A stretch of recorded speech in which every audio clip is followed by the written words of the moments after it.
Sejam muito bem-vindos a mais um episódio do Treino Disfuncional. O meu nome é Tiago Gomes, sou personal trainer e com este podcast procuro ajudar aqueles que já treinam a melhorar a qualidade do seu treino e aqueles que ainda não treinam a começar esta jornada que nem sempre é fácil. Hoje tenho à minha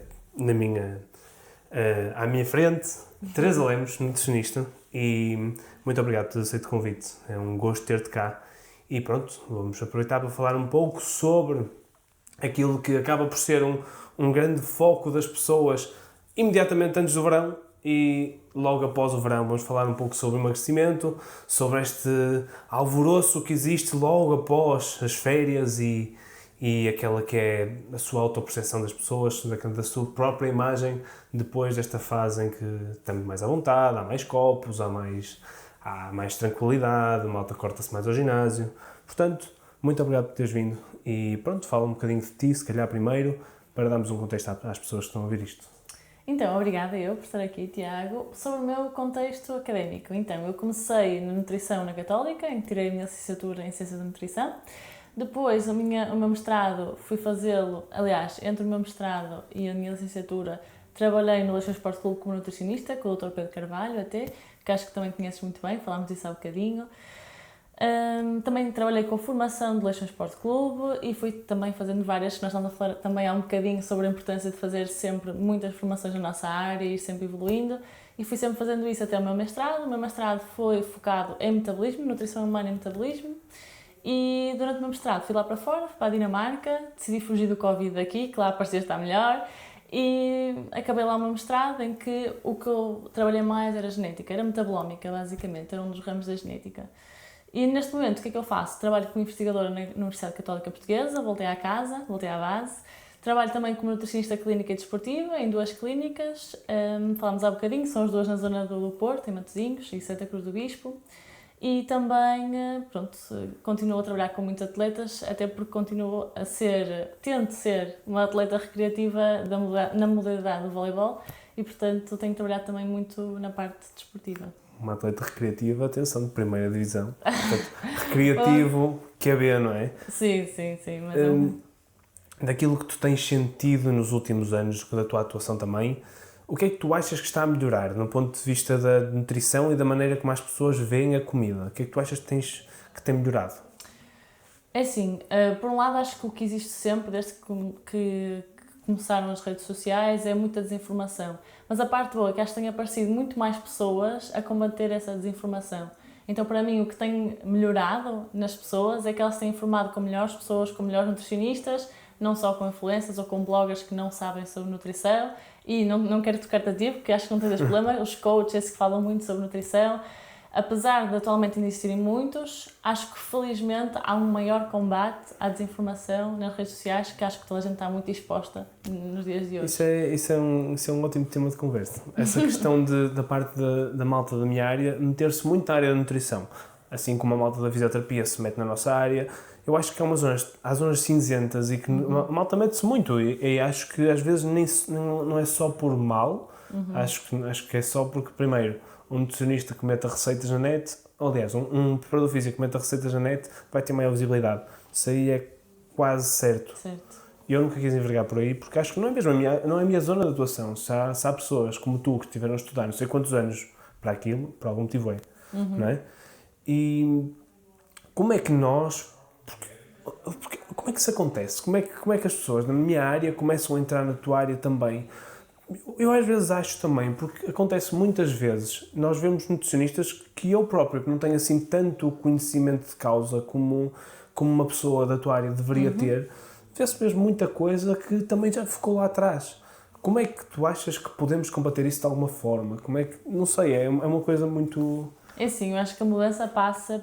As pessoas muitas vezes não têm noção de que o coach não vai ser a melhor solução. Algumas chegam já traumatizadas à consulta, e já aconteceu algumas vezes, e dizerem que foi horrível, porque é diferente. Eu acho que vocês, apesar de terem muita empatia com a pessoa que vocês têm e que estão a treinar, é diferente. Nós acabamos por conseguir perceber, por exemplo, que uma obesidade é multifatorial, que a pessoa se calhar não consegue parar de comer ou tem compulsões alimentares por outras razões pelas quais estudamos e temos a prática clínica para isso.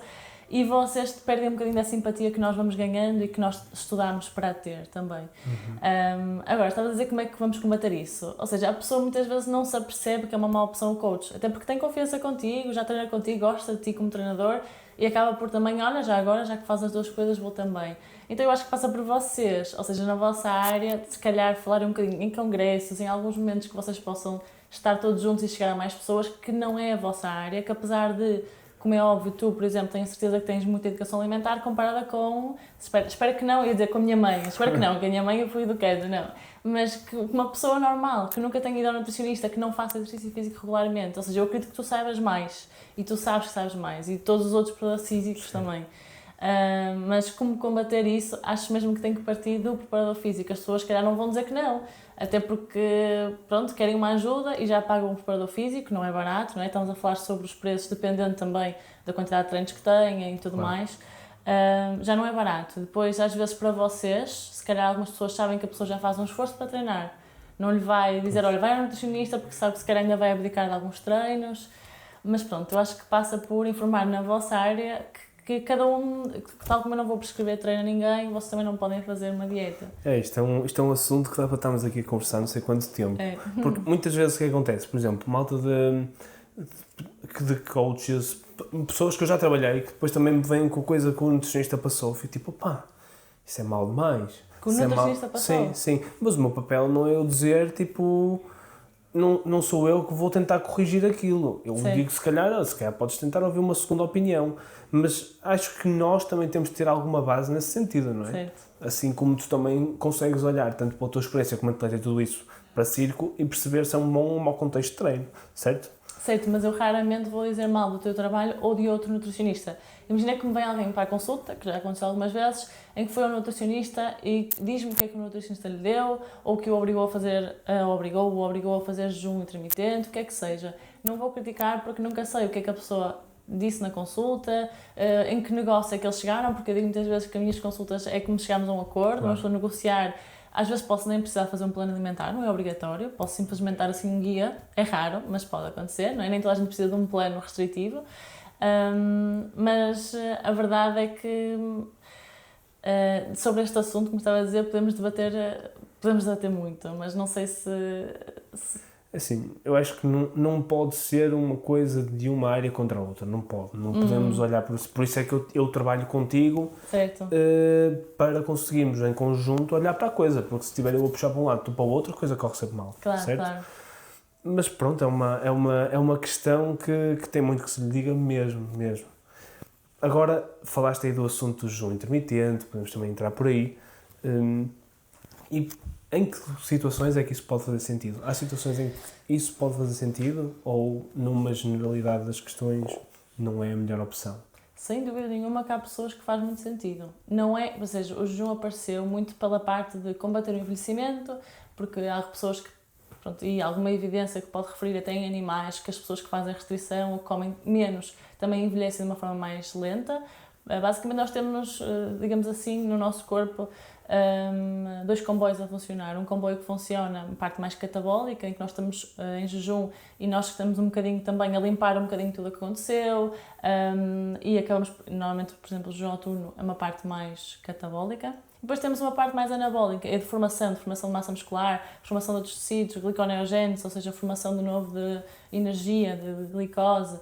Então nós temos estes dois tipos de processos e há quem defenda que às vezes deixar um bocadinho, nós estamos sempre hoje em dia com snacks, vou tomar um pequeno almoço, depois vou comer assim um cafezinho com alguma coisinha, depois vou almoçar, depois vou fazer 2 lanches, e há quem defenda que se calhar deixar esta parte catabólica trabalhar, que é a parte de limpeza, digamos assim, pode ser melhor. Mas a verdade é que para perder peso, que é o que nós estamos também aqui a falar, o mais importante é que a pessoa consiga aderir o mais tempo possível, ou seja, que eu, quando passar um plano àquela pessoa, uma dieta àquela pessoa, que ela consiga manter-se nela durante muito tempo, ou seja, que seja uma dieta sustentável, acima de tudo, ok? A pessoa não pode sentir que está em dieta, basicamente, esse é o objetivo. E há pessoas que, por exemplo, não têm fome à noite, já comeu ao longo do dia, deita-se cedo, deito-me às 10 da noite, para mim é cedo, né? Porque eu acabo os meus treinos às 10h30, portanto isto é cedo para mim. Mas lanchei às 6, estou bem, não tenho fome, se calhar não faz sentido, é uma boa opção fazer aqui um jejum, porque isto já é jejum, se nós contarmos desde as 6 da tarde até às 8 da manhã, que é quando ela vai fazer a primeira refeição do dia, já considera jejum. Aí é uma forma de nós pouparmos as calorias do jantar, se calhar poupei 300, às vezes 400 ou 500 quilocalorias, depende se ela até tempera muita comida ou não. Acabei por lhe fazer uma restrição muito boa, desde que ela não compense no dia seguinte ou na tarde, no lanche, coma muito para depois ter medo de ter fome e tudo mais. Se ela não compensar, pode ser uma boa estratégia para essa pessoa. Agora, ao contrário, se nós falarmos de pessoas que não gostam de comer de manhã, que isto sim é o mais comum, aí, sendo nós seres diurnos, aí já entramos dentro dos ciclos circadianos, o ritmo circadiano, nós somos seres diurnos, ou seja, nós devíamos também ter em conta a nossa resistência à insulina à noite, que aumenta, ou seja, basicamente quando o sol se põe, a nossa resistência à insulina, que é uma hormona que coloca a glicose, a energia dentro das células, está na corrente sanguínea, a energia, e essa insulina o que faz é ir buscar a glicose, a energia por dentro das células, à noite está mais lenta, é como se as nossas células fossem surdas. Ou seja, é preciso formarmos mais insulina, estamos mais resistentes, então é preciso mais insulina para colocar essas células mas se calhar já estou a complicar um bocadinho. O que eu queria dizer basicamente é que se calhar faz sentido fazer jejum, se for para fazer jejum, mais à noite do que de manhã, porque de manhã, aliás, porque à noite o nosso metabolismo fica um bocadinho, podemos dizer mais lento, não é bem assim, mas de uma forma empírica para perceberem. Mas não é uma solução milagrosa. Se a pessoa até gosta de comer várias vezes ao dia, tem muita fome e não consegue fazer jejum, não faça. Existem muitas outras estratégias. Agora, se aquela pessoa até nem tem muita fome de manhã ou à noite, até podemos fazer. Desde que resulte para ela, está tudo bem. Então é para uma pessoa que treina à noite, a alimentação muda de alguma forma por causa dessa resistência à insulina que aumenta?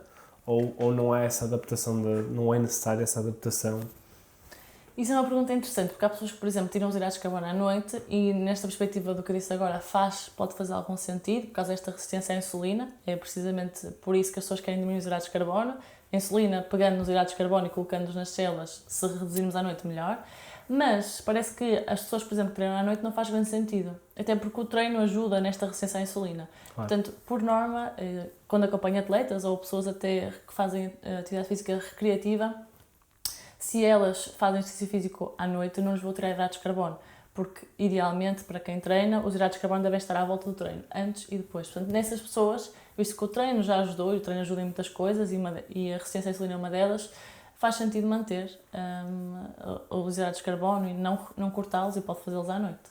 Portanto, hidratos à noite engordam, é isso? Não é bem isso. Não engordam nada, podem comer à vontade, eu como e acho que não tem mesmo que temer. Acima de tudo, os hidratos de carbono, e como qualquer outro alimento, isto é um mito muito importante também desmistificar, nenhum alimento engorda. Se eu for ao McDonald's, eu não vou engordar porque foi ao McDonald's, ok? Se calhar comi o triplo das quantidades, das calorias, que é o que faz engordar ou emagrecer, não é? Digamos assim, mas se calhar comi o triplo das calorias. Mas não quer dizer que eu vá engordar por isto. Nós, para perdermos 1 kg de massa gorda, precisamos de restringir cerca de 5.000 a 7.000 quilocalorias. E para o ganhar é mais ou menos semelhante, ok? Ou seja, teria que comer muito, muito, muito mais para conseguir ganhar 1 kg de massa gorda por ter ido ao McDonald's. Vamos falar de um assunto que eu acho que se ouve pouco falar ainda na internet, ou mesmo que procura vídeos no YouTube e tal, sobre treino, alimentação, acho que isto aqui é pouco falado, mas a atuação do alimento, por exemplo, o pré-treino, é assim tão... Por exemplo, comi meia hora antes do treino, aquela quantidade de hidratos ou é assim tão essencial para o treino, ou é tudo aquilo que foi tomado com maior antecedência que vai ter um maior impacto naquilo que é a performance? Mas isso é uma boa questão, ou seja, imagina que eu vou treinar de manhã e vou treinar em jejum. Há pessoas que não gostam de comer, ficam enjoadas, treinam pior e se faz sentido treinar em jejum, se assim for. A energia que vai usar no treino vai ser o que comeu na ceia no dia anterior e no jantar, ok? Se fosse treinar e tivesse comido antes, também não ia ser essa energia que ela ia usar, porque basicamente o que ficou nos músculos e no fígado foi o que ela comeu no dia anterior. Ou seja, é o que ela comeu antes que lhe vai dar energia para o treino? Não, maioritariamente não vai ser isso, não. Pois, porque ouve-se muita coisa do pré-treino e exatamente o pós-treino, que são a coisa mais importante do mundo, e que se não for ali meia horinha antes do treino, cuidado, mas o glicogénio demora algum tempo até ser até aumentar os estoques de glicogênio, certo? Portanto, não é uma coisa assim tão rápida quanto isso, pois não? Não, não é isso que eu estava a dizer. Ou seja, é preciso de algumas horas para conseguirmos armazená-lo no músculo e no fígado. São os principais sítios onde o glicogênio está armazenado, mais no músculo que no fígado, isso também sabes. E, portanto, não é a refeição imediatamente anterior. Mas, por exemplo, para os meus atletas, quando eles têm um jogo, nas 24 horas anteriores, mas também no dia de jogo, eu vou-lhes dar bastante hidratos de carbono. Porque essa energia vai ser usada na mesma, claro. Mas a mais importante, que vai ser usada durante o jogo, já deve ter sido reposta nas 24 horas anteriores. Não é a do dia onde eles comeram. Mas isso do pré e pós-treino é muito interessante e devemos abordar também muito a proteína. Ora, assim. vamos a isso. Aquela janela anabólica da meia hora, lá está. Eu comecei a treinar musculação para aí há 6, 7 anos. Isso era uma coisa que, quando eu chegasse do treino, ainda no balneário, eu tinha que comer um batido de proteína, que senão ia estar a catabolizar, ia ficar magro. Exatamente. Isso já começa a cair, não já? Ou não? Ou há Sem mesmo uma dúvida. janela que interessa? Não, sem dúvida. Agora, o que a evidência tem apontado não é para uma janela anabólica, mas sim um portão, ok? Portanto, não precisamos de logo a seguir ao treino comer, precisamos tomar um banho. Isso é o mais importante. Isso é essencial. Isso disse-me já o Pedro Carvalho, o nutricionista que também estávamos a falar, que eu gosto muito, disse-me já nas aulas da licenciatura. Ou seja, o banho é mais importante, o pós-treino não precisa de ser imediatamente depois do treino. Faz sentido ter boas fontes de hidratos de carbono e de proteína depois do treino? Faz. Agora, se é meia hora depois, se são 2 horas depois, neste momento sabemos que é exatamente igual. Sim, e a parte do índice glicémico afeta assim tanto também, a carga glicémica também, em que zona de importância é que tu pões isso para um pós-treino? Especialmente para uma pessoa, se calhar não estou a falar aqui para o atleta de alto nível, mas para uma pessoa recreativa que quer diminuir a massa gorda e aumentar um bocadinho a massa muscular. Eu sei que, e depois também já vamos entrar nesse assunto, se para ti é mais interessante fazer uma fase de bulking e depois de cutting, se para a maioria das pessoas, até uma questão psicológica, se é mais importante ir nivelando a coisa e ser mais devagar. E vamos entrar por aí também, acho que é uma fase interessante. Mas agora, esta parte do índice glicémico, por exemplo, o pão branco depois tem que ser depois do treino. Não pode ser consumido, porque senão o índice glicémico já vai aumentar. Qual é a tua opinião sobre isso? É assim importante, não é? Então, para um atleta, como é óbvio, que todas essas discussões são mais importantes, ok? E parece que estou a citar muitos nutricionistas que eu gosto muito, mas vou-te dizer que um nutricionista que eu gosto muito, que está lá fora a trabalhar com uma equipa de ciclismo, mas ele dizia isto e muito bem, que é basicamente para um atleta de alta competição ou recreativo, mas pronto, para um atleta, o melhor para o dia de jogo deles é o pior para um diabético, em que nós queremos o pior índice glicémico, no sentido em que nós queremos que a absorção dos hidratos de carbono seja o mais rápida possível, porque nós queremos que essa energia, como estamos a falar, entre rápido no músculo, no fígado, para depois a poder utilizar, e nos atletas faz todo sentido pensarmos nisto, ou seja, ter alimentos com alto índice glicémico no dia de jogo, no dia pré-jogo. Alguns momentos pode fazer sentido, eu quero que o atleta tenha rapidamente aquela energia, talvez em casos de lesão, depois de um treino, pode acontecer. Mas a verdade é que, para alguém que seja recreativo, pensar isso ao pormenor, não. O que é mais importante? Primeiro, o objetivo da pessoa, que é perder peso, aumentar peso, é hipertrofiar. Então vamos pensar no balanço energético. A pessoa está a comer as mesmas calorias que precisa, está a comer a mais, está a comer a menos. Isso é o primeiro pensamento, não é o índice glicémico. Depois disso, em relação aos macronutrientes, estão equilibrados. A pessoa está a comer uma boa quantidade de proteína, está a comer a mais, também é importante. Às vezes as pessoas começam a comer até assim, um pão com atum ao lanche ou com frango, se calhar não faz assim tanto sentido. Depois dos macronutrientes, os micronutrientes, ou seja, as vitaminas e os minerais, estão ok, as pessoas efetivamente estão com um bom equilíbrio, está a comer ferro suficiente, as mulheres é mais importante esta questão, o cálcio, muitos outros. O timing das refeições, como é que ele está? E só depois é que vamos pensar no conteúdo da refeição. Ou seja, o timing também é importante, apesar de falarmos do portão anabólico, mas a verdade é que pensar no índice glicémico já é ir muito ao pormenor. Para um atleta sim faz sentido, principalmente perto de momentos de competição. Para alguém recreativo, nem tanto. Pois, acho que é uma coisa que se faz pouco, que é distinguir o nível de importância nas coisas. E isso, mais até na alimentação, se calhar até do que no treino. Se calhar no treino, questões como tempo de descanso entre séries, se calhar é um bocado overrated aquilo que se dá, a importância que se dá a isso. Se calhar um descanso mais autodeterminado tem sido provado que muitas vezes é o melhor. É? Mas porque eu não sabia Sim, que as por exemplo, próprias estão? Sim, exatamente. Por exemplo, entre um deadlift pesado, tu descansares até te sentires capaz de voltar a fazer outra série, é diferente do que fazer um curl de bíceps, porque é uma coisa monoarticular, não tem tanta carga em si, não é? Portanto, acabas por precisar de menos tempo de descanso. E acho que na alimentação isso também acontece. Tipo, parece que não se faz a distinção entre aquilo que é muito importante e aquilo que não é. Exatamente. Como é que tu punhas assim numa pirâmide? Eu sei que é difícil esta pergunta, mas como é que tu punhas numa pirâmide a nível de prioridades? Se calhar o tempo de refeição. É uma coisa que tu punhas na parte mais da base ou mais lá em cima? É exatamente o que eu estava mesmo a dizer a pirâmide, ou seja, balanço energético, macronutrientes, micronutrientes, timing das refeições e assim no topo, se for necessário, suplementos. Não só para os atletas, mas se alguém, efetivamente, por exemplo, tiver alguma deficiência enzimática, não consegue ter ácido fólico suficiente, aí a suplementação faz sentido. Um atleta, podemos pensar mais na creatina, por exemplo, Sim. que é o suplemento mais bem estudado e com melhor eficácia que existe neste momento para um atleta. Mas a pirâmide seria assim, primeiro pensar no balanço energético, o timing está lá, o índice glicémico está lá, mas são outros pormenores. Primeiro temos que pensar no resto da base, ok? Sim. Entrando nessa parte da suplementação e não entrando porque cada caso é um caso e nem todas as pessoas precisam do mesmo, mas nós chegamos ali a um site de suplementos e vamos dar com o whey, que para muita gente faz sentido, nem que seja pela praticidade que tem, mas deixamos ali concentrado, isolado, hidrolisado e temos não sei quantas opções. Há assim tanta diferença entre o isolado e o concentrado, por exemplo. O hidrolisado até acho que já podemos tirar um bocadinho de parte, que é custo-benefício muito pior, não é? Depende. Para a maioria dos casos, ou não.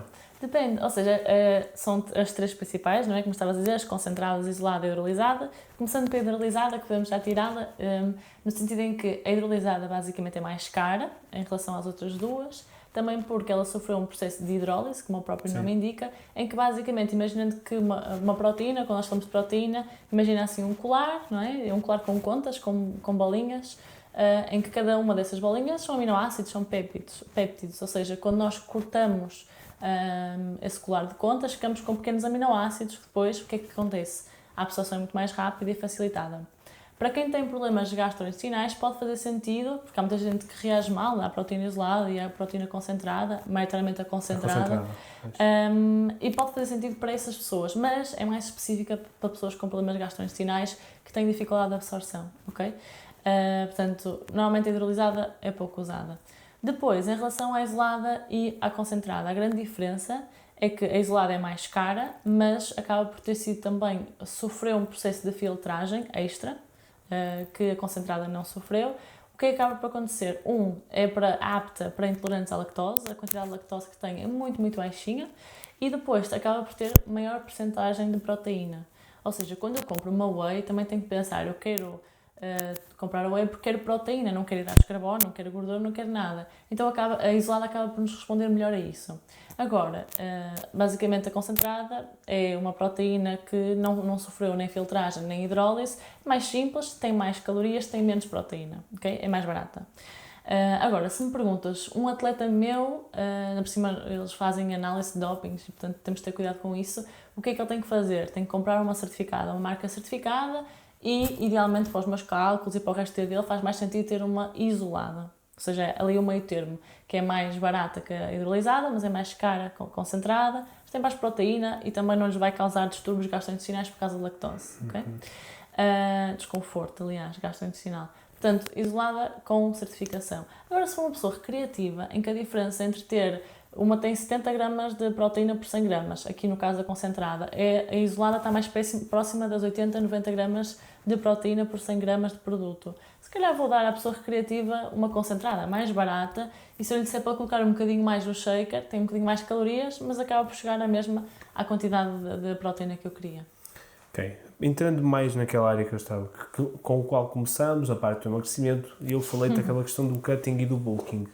Volto a fazer a questão. O que é que tu achas que para uma pessoa normal, com isto, uma pessoa como eu, como tu que és atleta, não sou, mas uma pessoa que não está, não sou fisiculturista, não tenho nada desse tipo não tenho esse tipo de objetivo, o que é que tu achas que faz mais sentido? Uma recomposição corporal lenta e que vá ganhando massa muscular e vá perdendo gordura, por muito difícil que possa ser a partir de certo ponto, ou fazer de facto uma fase de bulking seguida de uma fase de cutting?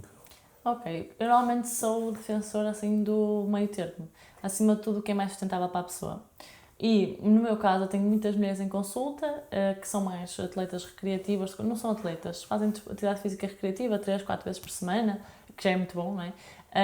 Mas, por exemplo, se eu disser às minhas pacientes, às minhas clientes, para elas fazerem um bulking, se eu disser que elas vão engordar, posso dizer que as mulheres vão logo estar fora. Então, se eu vou sentir que estou mais gordinha, vou fazer um bulk, não. Se for um homem, é completamente diferente. Estão muito abertos a isso, então essa abordagem, se calhar, teria mais com os homens, ok? Vocês não se importam tanto e também a vossa facilidade em ganhar e depois perder também é superior. Muitas vezes, não vou generalizar, mas muitas vezes é superior. Uma mulher, muitas vezes eu tento fazer o meio termo, ok? Ou seja, tento que ela vá aumentando, posso-lhe aumentar ligeiramente as calorias, não estar em balanço, ou seja, está com um ligeiro excedente calórico, 200, 300 kilocalorias, porque eu não quero que ele seja em déficit, porque ganhar massa muscular é mais difícil, não é impossível, mas é difícil.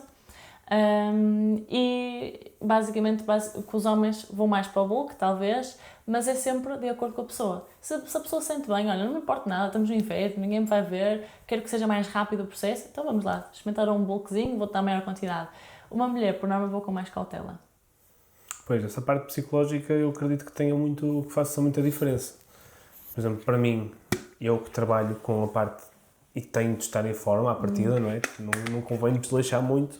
Se calhar a fazer um bulk muito agressivo, em que começava a sentir a minha cara a ficar muito inchado e o braço a começar a não ter massa muscular, ou ter massa muscular, mas não se conseguir ver. Eu vou-te ser sincero, para mim ia-me ser muito difícil psicologicamente olhar para o espelho todos e dizer assim, porra, estou gordo. Mesmo sabendo que estou aí no caminho correto. Que é um processo, não é? Portanto, essa parte psicológica da dieta é super importante. É uma coisa, especialmente a adesão e o começar. Como é que se... É muito difícil. Sentes muito essa dificuldade das pessoas ao início que se calhar até pensam, pá, estou a comer demasiado.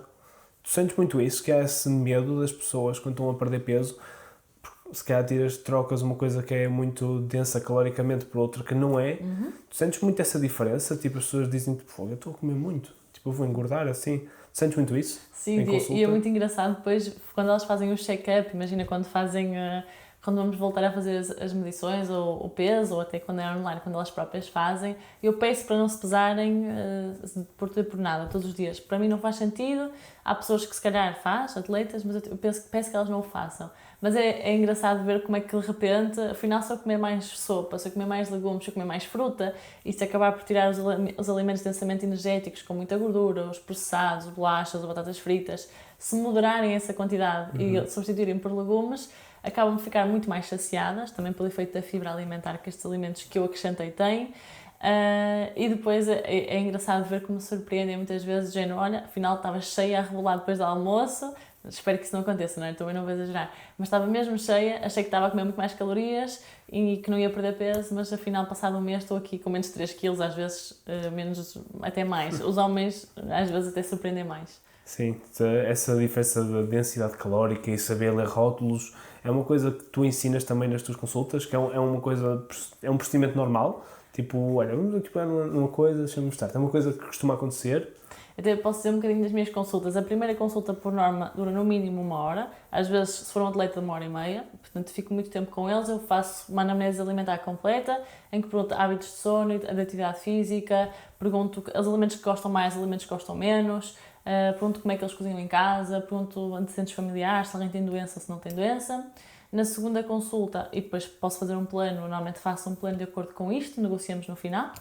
Na segunda consulta eu vejo o que é que pode estar menos bem, o que é que está melhor ou pior, mas posso dizer que nestas 2 consultas falo muito, muito sobre a higiene do sono, falo sobre fibra alimentar, explico qual é a importância para o intestino, e sobre os rótulos faço sempre na terceira consulta, peço às pessoas normalmente para estarem em casa, normalmente é online a terceira consulta, se for na clínica até vemos fotos juntos, portanto muito tranquilo. E ensino-nos a ler rótulos sempre, quem passa por mim, toda a gente, se chegar pelo menos à segunda ou terceira consulta, falamos sempre de rótulos. Essa parte da higiene de sono é uma coisa que eu acho que nunca tinha visto nenhum nutricionista que fizesse isso como uma rotina normal de consulta. É super importante, não é? Uma noite mal dormida, a mim, eu acordo já esgalgado, dá-me vontade de comer tudo à frente. Essa diferença sente-se muito também, baseada em quê? Porque é que essa dificuldade acresce ainda de manter a dieta quando se torna pior? E está muito bem estudado, ou seja, quando nós dormimos pior, nós vamos querer comer mais, muito por conta do aumento do cortisol, que é a nossa principal hormona do stress, não é? A hormona do stress toda a gente conhece, e também por causa da grelina. Aumento desta hormona do stress também leva a um aumento da grelina, que é a hormona da fome. Nós temos a hormona da leptina, que nos leva a ter mais saciedade, libertada depois do almoço, imagina, depois das refeições. E temos a da grelina, que muitas vezes quando nós estamos em restrição calórica, acontece, que é uma resposta endócrina à restrição alimentar, e quando dormimos pior, causamos esse aumento de cortisol, esse aumento de grelina que deve ao aumento da fome e muitas vezes há aquele aumento de... Binge eating. Exatamente. Aquelas pessoas também têm problemas de comportamento alimentar, isso acontece muito isso. E querem logo, por norma não é só quantidade de alimento, querem aquele alimento específico, querem aquele mais crocante, querem aquele mais doce ou mais salgado. E muitas vezes está relacionado com esta resposta endócrina a ter tido uma noite mal dormida e aumentar estas hormonas. Eu sinto que o passar fome, em momento algum, é uma coisa que cada vez existe menos na dieta, mas é uma coisa normal de um cut mesmo agora, ou não? Ou seja, uma pessoa que faz cut idealmente não vai sentir muita fome, mas como é óbvio vai estar, ainda por cima se passou de um bulk para um cut, vai sentir diferença. Ok, os hidratos de carbono são, como é óbvio, um macronutriente muito saciante e fazendo um cut, apesar de para mim o que faz sempre mais sentido é o mínimo de lípidos, de gordura, low fat, ou seja, low fat por norma é sempre melhor, até para este controle destas hormonas, mas a verdade é que, sem dúvida nenhuma, que quando estamos num cut podemos sentir mais fome. Mas a verdade é que passado uma semana, 2 semanas, nos habituamos. E, mais uma vez, é por causa desta adaptação metabólica que é necessária. Se falarmos de dieta cetogénica, acontece muito isto, não sei se já ouviste falar. Que é uma adaptação metabólica em que, efetivamente, depois os níveis de grelina são um bocadinho mais controlados, porque nós fazemos assim um shift, digamos assim, metabólico e não funcionamos tanto com hidratos de carbono, começamos a funcionar com gordura, com corpos cetónicos, e esses corpos cetónicos vão assim atenuar a libertação desta hormona da fome, da grelina e do cortisol. E, portanto, é tudo uma adaptação. Eu sinto que é mais, para mim, caso pessoal, foi que a primeira vez que comecei a ter atenção à dieta e consegui descer bastante a minha percentual de gordura, não senti tanta fome porque comia coisas mais densas caloricamente, aumentei a quantidade. Mas na segunda vez que já tinha uma alimentação bastante controlada e que não tinha assim coisas densas caloricamente, mas comia muita quantidade, quando reduzi eu senti uma diferença grande para caraças. Isso aí, essa deve ser controlada e reduzida aos poucos, ou a coisa pode ser assim um corte tipo, acabou, vamos lá cortar isto, porque eu vejo muito isso, tipo, a partir de agosto acabou tudo, agosto não, setembro, acabou tudo, acabou a cerveja, acabou as noitadas, vou deixar de comer fora, vou deixar de fazer cheat meals, e vamos falar de cheat meals daqui a pouco, mas essa deve ser uma coisa controlada ou não, deve ser um corte grande. Porque também entrei a parte psicológica e é que também quero que entres por aí, talvez. Certo. Ou seja, raramente vou ter a mesma abordagem para pessoas diferentes. Se eu tenho que conhecer a pessoa, antes de eu passar a prescrever um plano alimentar, antes de eu falar com ela, dar recomendações, eu vou conversar muito com ela, é por isso que as minhas consultas são longas, para perceber o que é que vai resultar melhor com ela. Há pessoas que querem resultados para amanhã. Eu sou um bocadinho impaciente, mas tenho clientes ainda mais. E para essas, se calhar, faz sentido fazer uma coisa rápida, porque elas não se importam. Imagina, daqui a um mês eu tenho que estar bem porque tenho uma competição importante ou simplesmente tenho um casamento, cada um tem a sua motivação. E essa pessoa quer alguma coisa rigorosa e não se importa de sofrer. Aí, se calhar, fazemos um cut mais severo, uma dieta cetogénica. Se essa pessoa quer, não sou eu que lhe vou recomendar sem pensar, claro, no background dela e na motivação dela, mas se essa pessoa quer, sim. Fazemos isso. Se a pessoa disser, não, quero estar tranquila, não quero, falta muito para o verão e era a minha motivação, vamos com calma, até porque para mim a melhor abordagem é sempre mais uma vez a sustentável, que nós conseguimos manter, mais sustentada, aliás. Sim, eu pergunto porque falava-se muito que quando eram esses cortes grandes, o corpo conseguia entrar rapidamente em homeostase e depois ia haver uma dificuldade maior em descer a quantidade de massa gorda que nós temos. Não sei se é uma coisa de bro science ou se é uma coisa de facto que existe. Tipo o Biggest Loser. Tipo Biggest Loser, por exemplo. Sim, exatamente. Existe uma adaptação anabólica em que efetivamente depois o metabolismo basal das pessoas, quando perdem muito peso muito rápido, pode baixar. Exatamente. Okay. Ou seja, pode ser mais benéfico nessa perspectiva, mas estamos a falar de cuts de pessoas que não seriam obesas, mas pronto. Sim. No Biggest Loser ou pessoas que são muito obesas, se calhar perder peso de uma forma mais gradual faz mais sentido. Mas a verdade é que, apesar do metabolismo basal poder, efetivamente, mostrar algumas diferenças, a pessoa perdeu peso, se a pessoa conseguir manter, está tudo bem. Sim. É mesmo, mais uma vez, dependendo do que é que resulta melhor para ela. Um exemplo porreiro que eu gostei, que me falaram uma vez foi: aí tu não vais arranjar o teu jardim com uma colher, não é? E é mesmo de retroescavador e o corte tem que ser maior. Mas depois que estamos a falar de uma pessoa normal, aí se calhar já é só lapidar uma coisa, se calhar aí a coisa já é um bocadinho mais controlada. Mas é mais difícil uma pessoa que tem um peso mais saudável perder peso, não é? Porque a restrição, imagina, a pessoa precisa de, vou dar um exemplo, para estar em restrição, a pessoa gasta, o equilíbrio seria nas 2.000 quilocalorias, dou-lhe 1.600. Ela só pode comer 1.600 quilocalorias, é muito pouco. Enquanto com um obeso, que normalmente come 5.000, imagina, se eu lhe der 4.000, uma restrição de 1.000 ou 3.500, ele continua a comer muito, não é? Portanto, digamos assim, é mais fácil. E outra questão que é importante também, e às vezes as pessoas entram só com o cardio para perder peso, e nós cada vez mais estamos a querer que as pessoas também façam a parte do treino de força, porque preservar a massa magra e porque falamos sobre a parte do tecido ativo, sobre a massa muscular ser um tecido ativo. Qual é a importância, ou se tem uma importância assim tão grande a quantidade de massa muscular para o emagrecimento? Sem dúvida nenhuma. Ou seja, quando nós vamos ver o gasto da massa muscular para as calorias, não é assim tanto. Se não estou em erro, são cerca de 13 quilocalorias por quilo de músculo. Enquanto que vamos olhar para o coração ou dos órgãos, é muito mais, só que o músculo também pesa mais. Nós temos mais músculo, estas 13 quilocalorias por grama ou por quilograma de peso do músculo já aumenta, não é? Portanto, se falarmos de metabolismo, nesta perspectiva de metabolismo, de gastar mais calorias, ter mais músculo vai gastar mais calorias ao corpo, também nos dá uma janelinhazinha maior para podermos comer mais, temos mais músculo.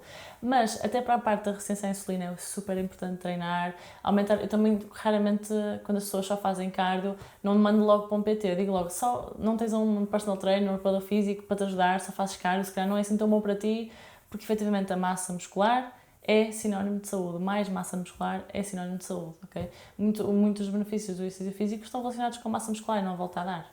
Portanto, o cardio para mim também não é, sou da tua opinião, não é suficiente. Pois, essa é uma luta que estamos com pessoas mais velhas e é uma coisa que, caso pessoal, essa dificuldade que ainda existe entre de meter na cabeça das pessoas que o trabalho de força não é só para sempre para ti que és novo, que não é só para nós. Pessoalmente, por exemplo, tenho o meu avô que tem 97 anos que Uau! É ótimo! Uau! E que até há pouquíssimo tempo andava no campo, tudo isso. Portanto, ele tinha alguma atividade física, mas não tinha exercício, não tinha treino. E agora ele começa a estar numa fase em que começa a ficar mais débil. É o normal de uma idade, de uma pessoa da idade dele até. Já é tarde demais, entre aspas, não é? Tipo, já é super tarde para acontecer isto. E ele começa agora a perder. E eu tenho uma resistência da parte dele. Eu próprio queria lhe dar treino, mas tenho resistência da parte dele porque é uma coisa cultural, que não existe ainda. De olhar para as pessoas e dizer, não, o treino, tens 70 anos, vamos adaptar o treino à tua idade, à tua pessoa. Vamos adaptar isto. Certo. E tu também, por exemplo, quando trabalhas com pessoas mais velhas, há essa dificuldade também da parte deles, tipo, não, eu comi até agora assim, estou bem, estive sempre bem, vou estar agora a mudar. Sentes muito essa diferença ou não tens um público também assim tão mais velho que também pode ser Tem algumas pessoas mais velhas. Sobre a parte do treino, eu sofro mesmo com a minha avó. Estou sempre a dizer que ela tem que começar a ter uns pesos em casa para fazer atividade física, mas eu acho que a geração deles não sabia tanto quanto nós sabemos agora. Eu acho que nós, quando chegamos aos 90, se chegarmos lá, espero que sim, aos 70, aos 80 anos, nós vamos saber mais a importância que tem a atividade física. Portanto, acho que na nossa geração vai ser mais fácil, chegarmos aos 70 e 80, treinar mais do que a geração atual dos 80 anos. Em relação à parte alimentar, é um tema complexo. Já tive pessoas em consulta que queriam mesmo a minha ajuda, tinham problemas gastrointestinais e que realmente comiam qualquer coisa e ficavam mal. Portanto, a motivação, mais uma vez a motivação é muito importante, a motivação deles para mudar era grande e tudo o que eu lhes dissesse eles iam fazer. Como também tenho pessoas que vêm à consulta com os filhos e são os filhos que querem que eles mudem e a partir daí a motivação já é muito diferente e aí é mais difícil. Tenho que também mais uma vez negociar, mas é muito mais complicado negociar com alguém, que tem essa idade, que vem acompanhado de outra pessoa. Que não quer ser ajudado, não é? E provavelmente foram quase forçados ou foram convencidos a lá estar, é muito mais complicado. Acho que não depende tanto da idade, mas depende sempre da motivação se a pessoa vai conseguir também manter-se ou não. Mas sem dúvida nenhuma que eu também tenho cuidado, porque imagina, eu não vou tirar à minha avó as bolachas que ela come que gosta tanto, se calhar vou moderar a quantidade. não lhe vou tirar, se calhar, a carne vermelha que ela consome em excesso, porque efetivamente ela diz que sempre correu bem e ela tem 86 anos e vive muito bem, porque é que vou tirar agora? Mas tento sempre explicar-lhes de uma forma que a moderação é chave. Acabas por, como tu já disseste hoje algumas vezes, e não a mais. Estou-me a repetir. Não. E não a mais, é negociar. É negociar, tipo, olha, ok, pronto, vais comer bolachas, não precisas comer o pacote inteiro, come 5 bolachas. Não é? Exato. Tens muito essa parte, que no treino nós também negociamos um bocadinho, mas acho que temos de ser um bocadinho mais rigorosos nesse sentido. Mas a ver a empatia que falta, não estou a brincar, estou a brincar. Não, mas é verdade, pá, porque a nós querem curtir, tipo, não, faltam mais 2 séries, pronto, ok, faltam 3, mas afinal fazemos 10 repetições em vez de 12, pronto, sabemos também que negociar um bocadinho. Essa questão de não ser ajudado acontece em tudo, acontece aqui, acontece no treino, acontece na medicina, não se consegue ajudar quem não quer ser ajudado, não é? Sem dúvida.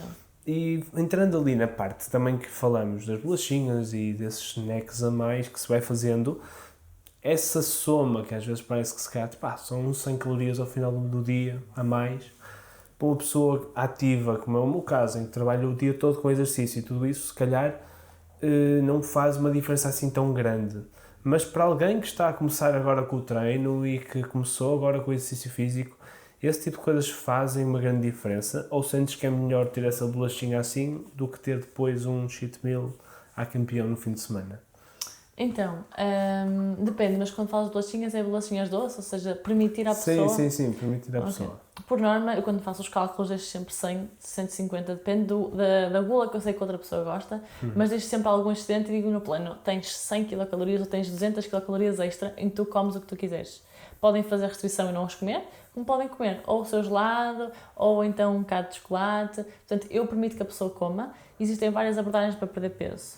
Só que a que eu mais utilizo, e mais ou menos depende das pessoas, mas a que eu mais utilizo é esta mesmo. É que a pessoa não sinta que está em dieta e que pode na mesma incluir alimentos na sua, que gosta e que são hiperpalatáveis, ou seja, que podem ser umas batatas fritas, essa raramente recomendo, mas que pode ser um bocadinho de chocolate, ou que podem ser umas bolachas que ela gosta, pode manter no seu dia. Porque se eu mudar a alimentação daquela pessoa radicalmente, ela até pode estar super motivada no primeiro e no segundo mês, mas se calhar no terceiro mês ela continua a gostar das bolachas, ela não deixou de gostar das bolachas ou do gelado. E, portanto, a meu ver, eu faço o meu cálculo, o cálculo daquela pessoa, quando faço o plano dela, sempre a pensar em incluir o que ela gosta. Portanto, acho que isso é muito importante. Sim, e falaste agora dos alimentos hiperpalatáveis e tudo isso, e entramos muitas vezes aqui na introdução da Coca-Cola zero e desse tipo de coisas que têm 0 calorias, aquelas coisas como os molhos, aqueles molhos Prozis que têm 0 calorias também sabem mal, mas pronto, é o que é. O que é que tu achas sobre introduzir a Coca-Cola zero, por exemplo, aos jantares? Claro que não vou falar aqui da questão só da saúde, que aí já sabemos que tem alguns benefícios, mas, por exemplo, uma vez por semana, em vez de beber o vinho ou beber a cerveja, beber a Cola zero. O que é que tu achas que pode fazer sentido? Não pode? Imagina alguém que tinha uma compulsão que bebia 1 litro de cola por dia e que passa a beber a Cola zero um copo ao jantar. É uma coisa que é boa para a dieta, ou por ser hiperpalatável, depois as pessoas vão querer outras coisas também com um sabor mais forte. O que é que tu sentes em relação a isso? Pronto, em primeiro, a Prozis, se te fosse patrocinar, não vai patrocinar, já disseste mal dos molhos dele. Lamento imenso. Mas depois, em relação a isso, sem dúvida nenhuma que a pessoa, mais uma vez, ter estes alimentos que ajudam a mantê-la dentro do plano, é sempre um benefício. Ou seja, uma cola zero, uma vez por semana, são 0 quilocalorias ou próximo disso, e é melhor que uma cola normal, ou que se calhar um copo de vinho, que tem mais calorias, tanto o vinho como a cola normal. E ajuda, imagina, estou num contexto social em que estou com os meus amigos e os meus amigos estão todos a ver finos e estão a comer uma francesinha e é saudável que aquela pessoa também esteja a comer o que lhe apetece, que esteja a comer uma francesinha, se calhar com algumas adaptações, isso eu dou em consulta, de género comer um bocadinho menos, comer meia francesinha porque te habituas a comer menos, ou evitar comer muitas entradas, chamuças, ou evitar colocar muito molho, pequenas adaptações, mas em contexto social é saudável, ou até em casa, de vez em quando incluir uma coisa extra. E agora uma ressalva sobre os adoçantes. Basicamente, se um produto não tem calorias, é porque substitui os açúcares que eles têm adicionados, por exemplo, no caso da cola zero, ou até compotas, por adoçantes que a diferença grande é que na boca é doce, temos a sensação de doce, mas depois não os conseguimos absorver, ok? Então é essa a grande diferença. Um alimento com adoçantes acaba por ser menos calórico, tem sabor doce, mas não é absorvido, portanto os adoçantes saem, e muitas vezes consumimos adoçantes em demasia, temos diarreias, porque basicamente chamamos muita água para o intestino, que ele vê que está ali alguma coisa no intestino que não conseguimos absorver, porque é muito complexo, nós não conseguimos partir o adoçante. Então chama muita água e temos muitas diarreias, é preciso ter cuidado com isso.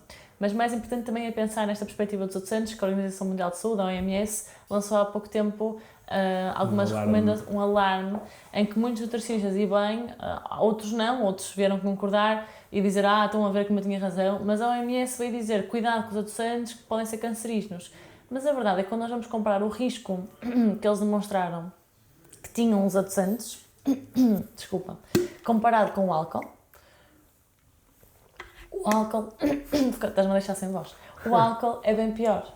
Ou seja, beber um copo de vinho, o risco é superior a beber, aliás, uma cola zero. E estavam a pôr a cola zero no mesmo grupo de risco que o 5G, portanto, não é uma coisa assim tão... E depois uma pessoa vai ver os estudos que eles utilizam com, sei lá, 15 litros por dia, uma coisa assim de género, tipo, quantidades absurdas, tipo, claro que não fazem sentido. Ou quando testam, por exemplo...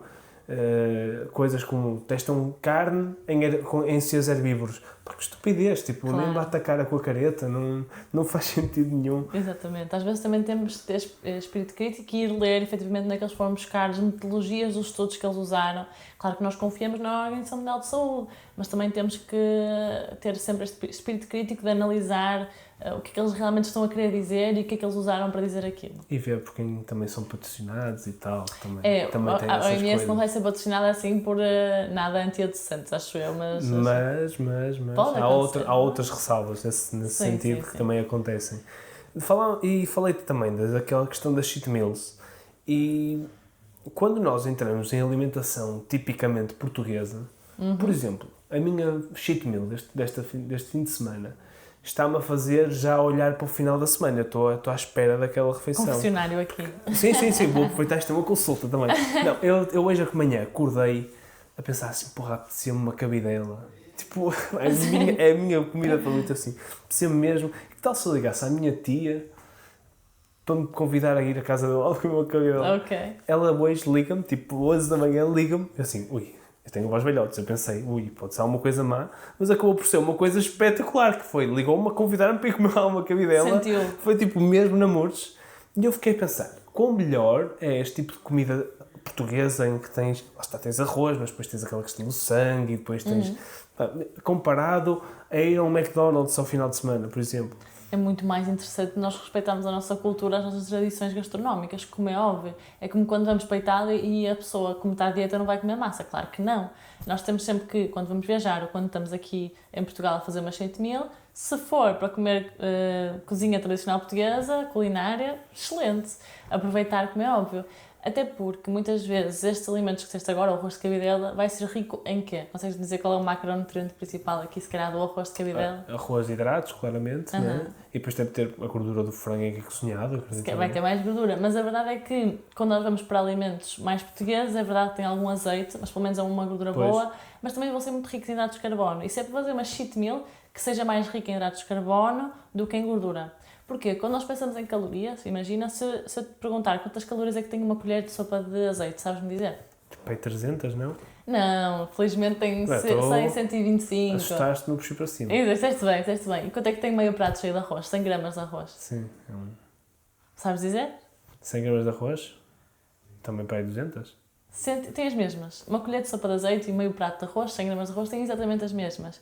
E o que é que te vai saciar mais? É muito mais o arroz, não é? Sim. Ou seja, sempre que tu fizeres uma cheat meal mais rica em hidratos de carbono, digamos que assim o excedente calórico assim, vai ser um bocadinho, nem entre aspas, é o excedente calórico, por norma vai ser menor. Nós temos aqui um problema grande, que é quando não eu neste caso vou comer em casa da minha tia, sei, entre aspas, mas posso estar lá a ver o que é que vai ser feito ou como vai ser feito.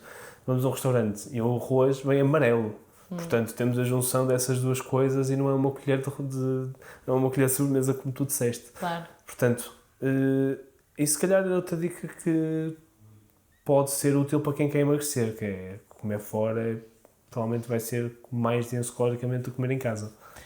Certo. Vai ser sempre porque, normal, quando vais a um restaurante, queres normalmente que seja salgado, ou seja, queres que o alimento seja saboroso. E muitas vezes é à custa da gordura e de sal, ou até às vezes de açúcar, dependendo se estamos a falar de sobremesas, por exemplo. Portanto, é verdade que vai ser mais calórico fora de casa, mas também é verdade que pode acontecer e não há problema nenhum. E existem algumas estratégias que podemos fazer para minimizar, então, quando nós chegamos ao restaurante, não comemos tudo que vemos à frente.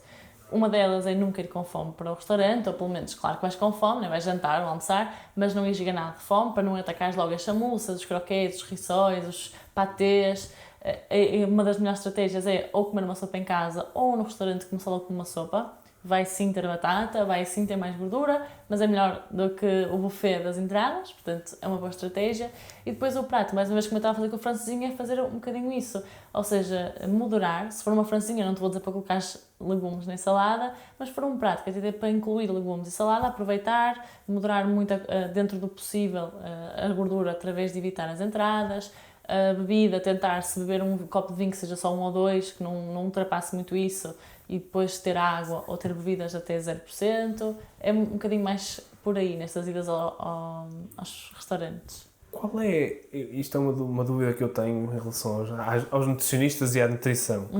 Qual é a cena com a batata na sopa ser um big deal assim tão grande comparado a, sei lá, tipo, ok, uma batata na sopa para que a dividir por 4 é muito mau, mas depois, tipo, ok, comer outras coisas é tranquilo.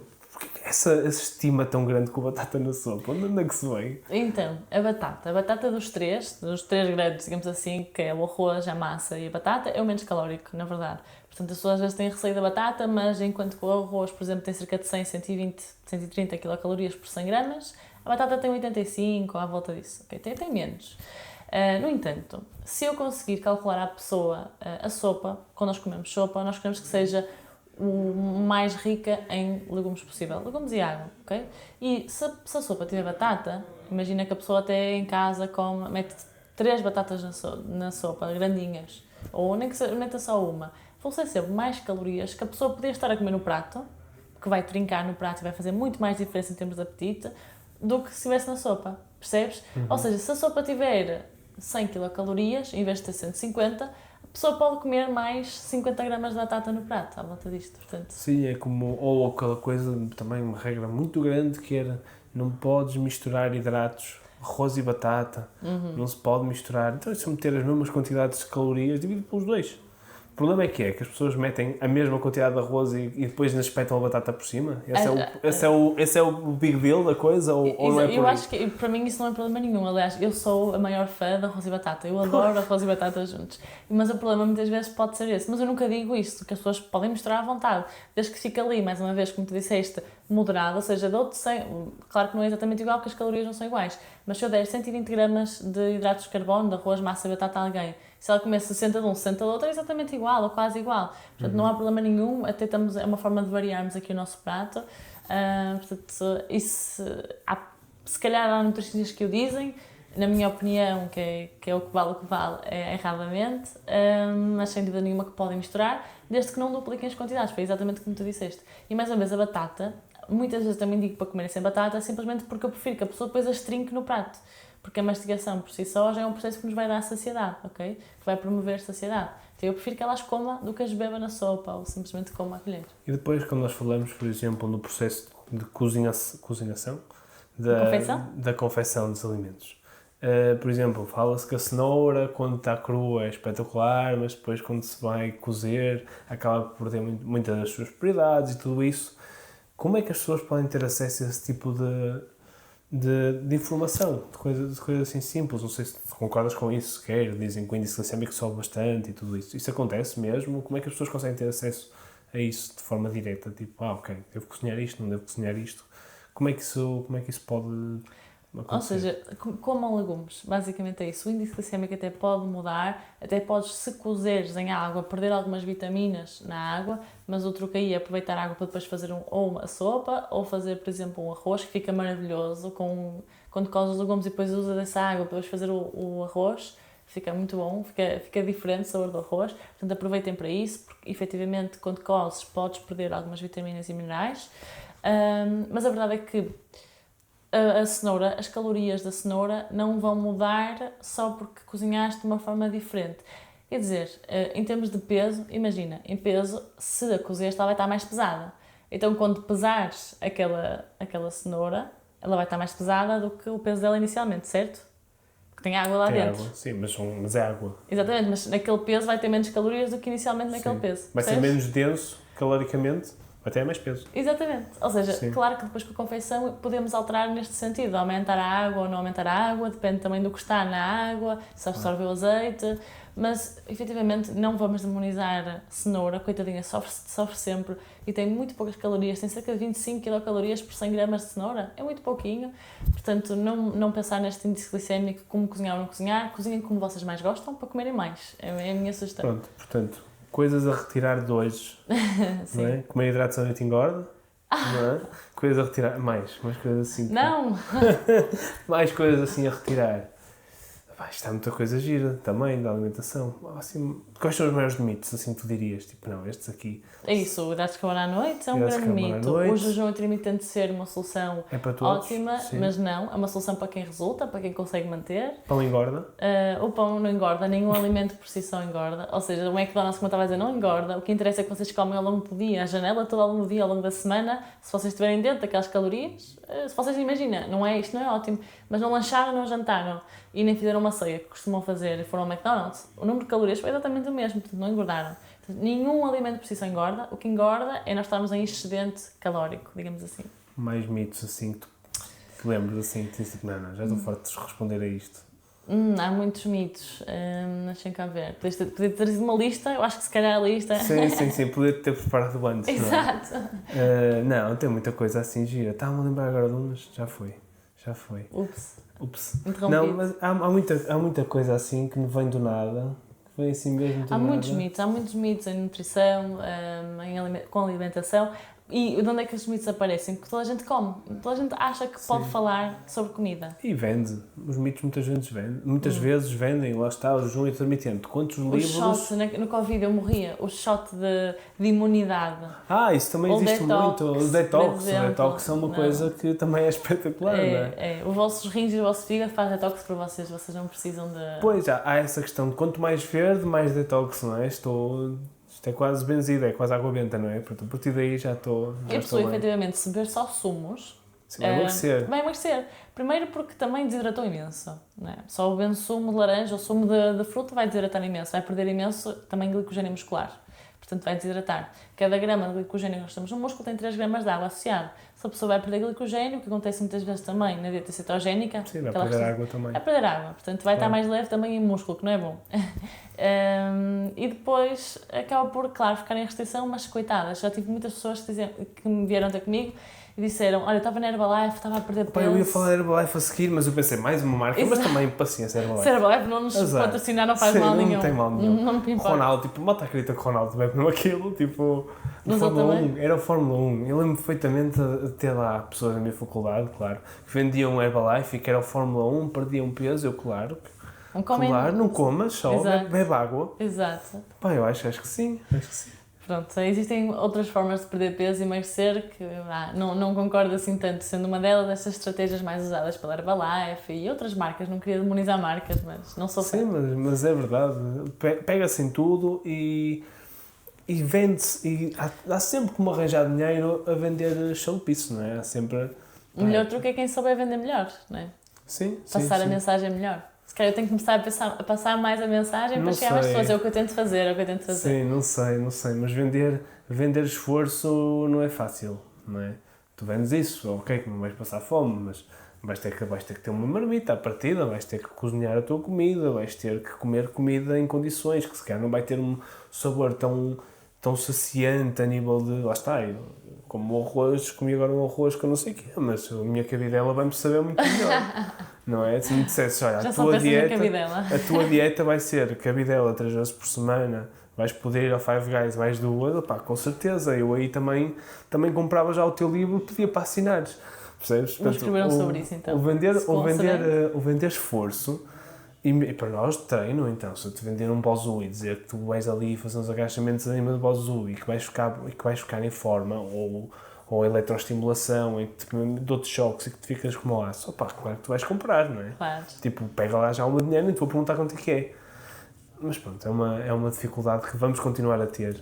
Quando prometem mundos e fundos, por norma, tem que cheirar as torres, porque se há alguma coisa fácil e rápida, pronto, com o treino e com a alimentação não se aplica, porque é preciso consistência. Mas é outra questão e estamos quase a terminar, mas que é uma questão que é importante, que é, eu se não tenho tempo para estudar um assunto, eu vou acreditar a quem é de seu direito à partida, não é? Como se eu for perguntar a alguém sobre engenharia informática, que eu não percebo grande coisa, lá está, mas vamos perguntar aquilo do microfone um bocado. Como é que eu escolhi um microfone?